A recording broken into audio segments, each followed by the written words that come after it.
What? Kevin's here. Brandon, we'll get to the Lakers in a second. Your Nets beat my Celtics, buddy. I still love you, though, and I will always love you. Can they do the same thing to the Bucks I appreciate that. Oh, come on, Jenna. That's why I'm wearing the black and white today. Black and white, black and white. Let's go, Nets are Brooklyn. going down. Let's go. I'm in. Let's do this. Who's back? Who's back? He showed up. All right, Nick, I didn't want to have to do this, but we got to start with some Lakers Suns. Oh, you wanted to do this, Jenna. Here we Been go. waiting 4 years to do this. So badly, Nick. You've been So waiting badly. years. No Anthony Davis last night. He's out with that groin strain, and the Suns came out swinging to the tune of a 30-point halftime lead, to a tune of a 30-point win for the Suns. The only dark spot for them, though, Chris Paul did re-injure that shoulder. He had to leave the game, but his team more than carried the load. They won, and the Lakers now sit on the brink of a first-round exit. Here's LeBron after the game. I don't know. I mean, we got our ass kicked. I mean, it's just that simple. They got to whatever they wanted to get to in this game, and we got to be better, obviously, if we want to force a Game 7. So, obviously, a lot to learn from in this game, a lot to cover. See, what we got to do better going into Game 6. But I mean, they pretty much just kicked our ass. I mean, there's nothing else really to say. What I'm not going to do, Nick, is ask if you're worried moving forward, because I like to save that juicy question for later. What I will ask you is this. This game, was it more about what the Suns did or what the Lakers didn't do last night? Oh, it was all of the above. Jenna Wolf, Kevin Wildes, and Brandon Marshall. Oh, God, I do not look forward to seeing Brandon Marshall's smiling pearly whites this morning. I've got to take this one on the chin, because I think I was more wrong about an individual sporting event last night than I've ever been about any individual sporting event in my life. Everything about the Lakers' performance was pathetic. Every single thing. From the fact of when the pathetic performance started, before the game even started, when they announced the starting lineups, and Frank Vogel said, you know what, we're going to start? A 5-man unit that has never started together, a 5-man unit that has played 0 minutes together ever. Never played on the court together. Let's start it in Game 5 of the playoffs. I thought LeBron would have a sense of urgency, didn't really see it. I thought Schroeder would bounce back from an awful Game 4. Instead, he had quite literally the worst game of his life. I thought the Lakers would understand that Devin Booker at home in this series has been excellent, has been bubbling, waiting for an explosion. Nope, they decided to let him get whatever he wants. He had 18 points in the first quarter, which was 150% of the points the Lakers scored as a team in the second quarter. It was a disaster. Everything about it was terrible.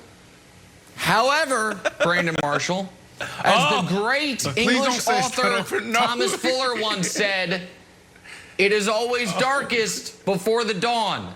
And it is not 1995, and it is not a best of 5. It is a best of 7, and you still must beat this team 4 times. You're not doing this right now. So yesterday was terrible. You better not do this right now. Yesterday was as bad as it gets. There is no excuse for my misanalysis and for the Lakers' terrible play. However, the series, Brandon, is not over. Oh, Brandon, he's owning it, Brandon. He's owning it. You are not doing this morning. Did you not watch this game? We were tweeting each other. I know that wasn't a robot tweeting me back. You were up watching the game. The game was over with 5. Yeah. I sent tweet. Oh my goodness! Wow. You're blocked, so I didn't see anything. Can we send a nurse? Can we send somebody to his apartment? I know you're there. You're probably on the outskirts of New York, but send somebody to this man's house. This man is losing it. I was going to take it easy on you, buddy, but you come back in and you triple down. That's what you just did. You had 2 aces and you told him to split it. That's what you did. You had 20. You're like, take it. Take the win. You had the opportunity to get out of it when AD went down, Nick. Please, brother, you understand that this series is over, but you're just too pot committed. Look, here's the deal. It was a little bit of both, Jenna. When you watch that game, I did see a sense of urgency in LeBron coming out. That's why I tweeted early in that game that, man, it looks like he's going for 50. You know, he was pulling up. He was aggressive, you know, not only on the perimeter but also in the paint. And then he just went cold. And then everybody else never even got warm. On the other side, you had a whole team, a complete team. You had Book that went for 30. You know, Paul only had 9. Ayton only had 8. But then you had the others that truly stepped up, and they've been stepping up all series, and that's Bridges, Payne, and Johnson. They played phenomenal. They were sensational. So for that reason, that's why I chose this team, because you didn't know what you were going to get out of AD. We talked about this coming in, Nick. We said that AD could potentially make it to the playoffs, but he may not be able to sustain. So while I'm disappointed that Nick is tripling down on this Lakers bet. Well, don't be disappointed. Let's see how Game 6 goes. And Kevin Wildes, you know, people laugh, but Wildes, you know, a staple of my sports commentary sometimes is, you know what happened? Someone played too good. And the Suns, when I see campaign looking like he's in open gym, when I see the Phoenix Suns commit 4 turnovers the entire game, when I see AD, who didn't play obviously, Schroeder and KCP combine for as many points as the old Phoenix Gorilla, the mascot, the famous mascot they had, 0, I say, you know what? Game 6 is going to be better. Game 6 is going to be in Los Angeles. Game 6, the Lakers will be the favorites. So yesterday, I was wrong. I had to just take it, and we will see what the rest of the series looks like. But yeah, what's up? Stop beating yourself up. Your old buddy Kevin Wilde's going to help you out, because although Brandon wants to pile on you and Jenna wants to take her shots at you, I'm here to support you, because I think you got something 100% right yesterday, and I'm not joking, 100% right yesterday. We said in the last segment of the show, said this is the most important game of DeAndre Ayton's life, most important game of Devin Booker's life, one of the most important games of Chris Paul's life. And you're like, that's right. He's like, here's the thing though, Wildes. They're all just kind of new to the game, minus Chris Paul. It is about the 173rd most important game of LeBron James' life. I was like, huh, that's interesting. That's a good point by Nick. But here's the problem. You were too right for your own good, because they all treated it like just a normal game, where there was such a sense of urgency from the Suns players and the Suns crowd.